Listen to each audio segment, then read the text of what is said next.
e é importante, cada um de nós. A nossa vida não será vivida sem nós. E a gente pode até tentar imitar alguém, porque eu gosto como aquela pessoa faz, eu vou imitá-lo. Mas a gente nunca vai ser essa outra pessoa, nós vamos ser aquela pessoa com as características que Deus nos deu. Tudo que a gente tem para dar é o que a gente recebeu do Pai. E se a gente recebeu, a gente tem que dar, né? A gente já recebeu do Senhor, por que a gente não dá, né?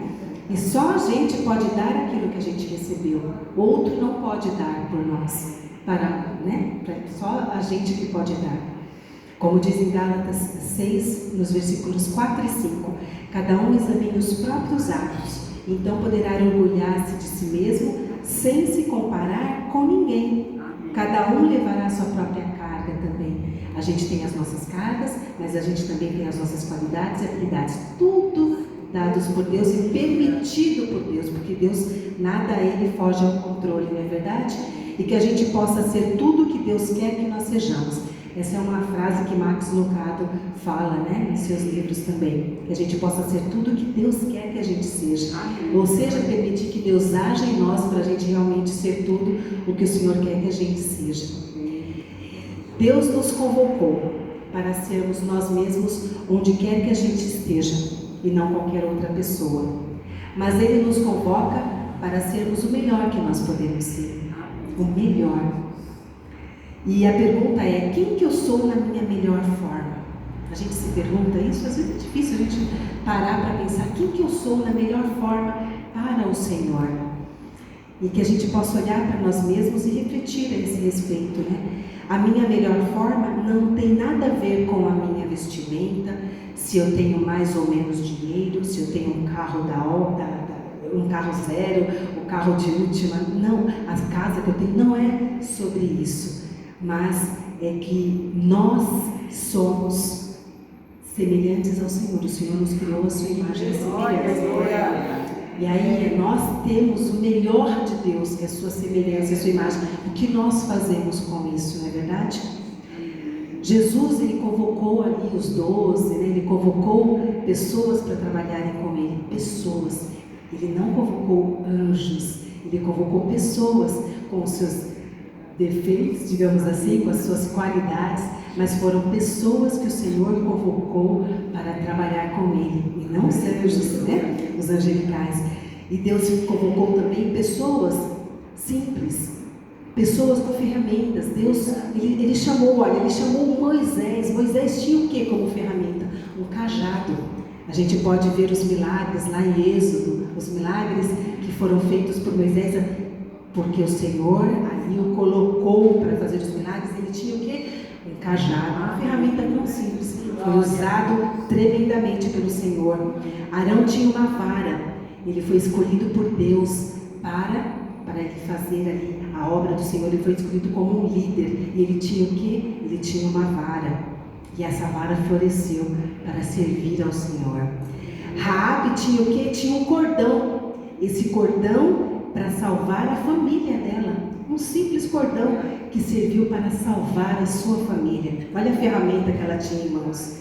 Sansão tinha uma queixada, e com essa queixada ele matou 1000 homens. Sansão, ele tinha uma queixada, então ele foi usado por Deus também.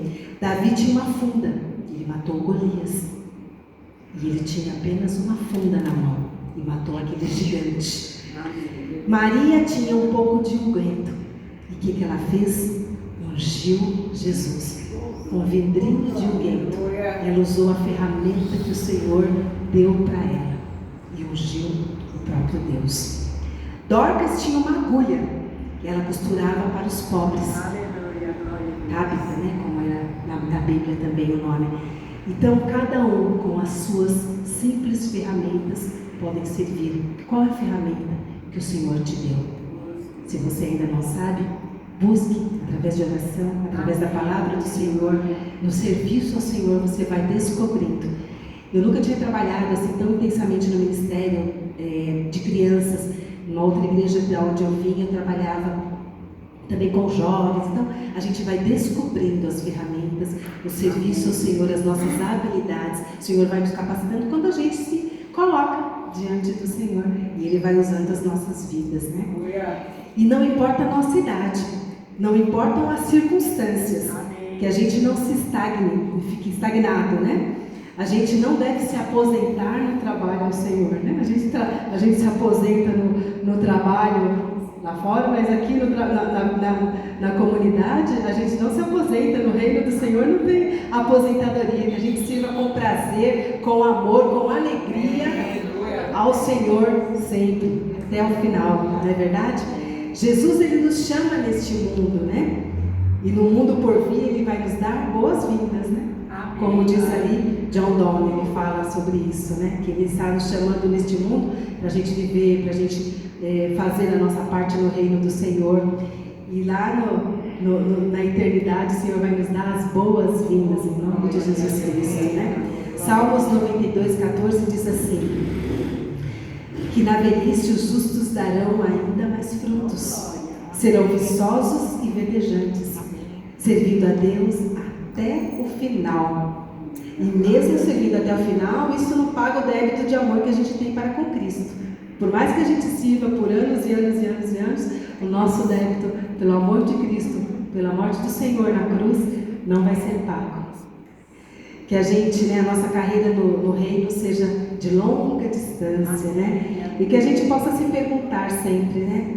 Senhor, o que queres que eu faça? Senhor, o que queres que eu faça? Amém? E que a gente possa fazer o bem.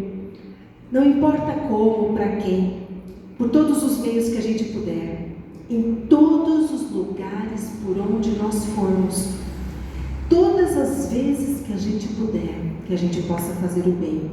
E que a gente não despreze as nossas ações diante do Senhor, achando que elas são pequenas. Porque Deus, Ele não nos acha pequenos e nem as nossas ações pequenas. Qualquer ação que a gente faça é uma grande ação diante do Senhor. As irmãs ontem fizeram sessão de amor, se doaram do seu tempo para estarem ali. E eu creio que cada um aqui, de alguma maneira, faz algo para o Senhor, está servindo de alguma maneira. E não importa como, seja quando a gente é visto ou quando a gente não é visto por aquilo que a gente está fazendo. Porque na verdade podemos não estar sendo visto pelas outras pessoas por algo que a gente esteja fazendo ao Senhor, mas com certeza o Senhor está vendo. É como se tivesse uma câmera escondida. E quem é que está olhando essa câmera? O Senhor. O Senhor é que está olhando, né? Que a gente possa viver assim, achando que tem uma câmera escondida olhando todos os nossos atos e também os nossos pensamentos, né? Porque as câmeras que estão por aí, né, que cada dia tem mais câmeras, elas só olham o exterior, elas só veem as pessoas por fora. O Senhor, Ele nos vê também por dentro. Então, que a gente possa sempre imaginar esta câmera escondida do Senhor, olhando também os nossos pensamentos, os nossos desejos e anseios, olhando o que a gente está fazendo. E o Senhor vê até aquilo que a gente não está fazendo quando podemos fazer. Amém? E seja o que for que a gente vai fazer, né? São das pequenas coisas. Um olhar. Às vezes tem pessoas que precisam de um olhar da gente, porque às vezes as pessoas se sentem invisíveis. Outro dia eu estava conversando com uma pessoa que falou isso para mim, meu treinador. Parece que eu sou uma pessoa invisível. Parece que ninguém me vê. Não sei, às vezes eu tenho essa impressão. Olha só, às vezes ele precisa que alguém olhe com amor, com carinho. Um olhar vai ser muito grande. A gente acha que é uma pequena coisa, mas vai ser muito grande para essa pessoa. Um sorriso. Às vezes a pessoa precisa de um sorriso. Um caixa do supermercado. Às vezes ele está com a cara fechada. A gente fica com a cara fechada também, porque a gente fala, você está com a cara fechada, eu vou ficar com a cara fechada também, porque eu vou sorrir para essa pessoa que nem está dando um sorriso para mim.